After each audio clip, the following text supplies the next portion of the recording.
Hello everyone, अस्सलाम वालेकुम। मैं हामिद बहलोल और आप देख रहे हैं आईजीएस न्यूज। 9 नवंबर को government of Pakistan Kartarpur corridor का इफ्तिताह करने जा रही है।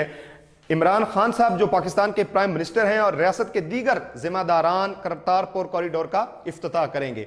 करतारपुर कॉरिडोर के इफ्तिताह की वजह से पूरी दुनिया के सिख यात्री और पाकिस्तान के सिख और पूरी इंडियन सिख और पूरी दुनिया के सिख यात्री बगैर वीजा और बगैर फीस के गुरुद्वारा दरबार साहब की जियारत कर सकेंगे।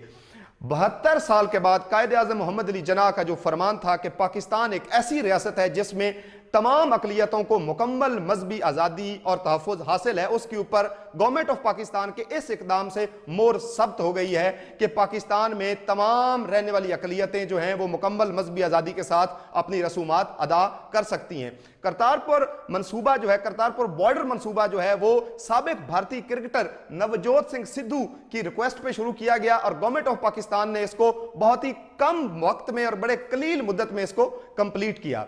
पूरी दुनिया के सिख यात्रियों के लिए इससे बड़ी और क्या खबर होगी कि वो पाकिस्तान में आके और बाबा गुरु नानक के दरबार साहब गुरुद्वारा की जियारत बगैर वीजा और बगैर फीस के करेंगे। यहां पे मेरा एक दूसरा सवाल जो है वो अपने हमसाया मुल्क के प्राइम मिनिस्टर नरेंद्र मोदी से है कि आपको पूरी दुनिया में हिटलर के नाम से मशहूर हो रहे हैं, अगर आप भी चाहें तो आपके फ्लेक्सेस जो हैं, जिस तरह इमरान खान साहब के फ्लेक्सेस अमृतसर में आवेजा किए गए हैं, वो पाकिस्तान और पूरी दुनिया में आवेजा हो सकते हैं अगर आप कश्मीर में बसने वाले मुसलमानों को मुकम्मल मजहबी आजादी दें।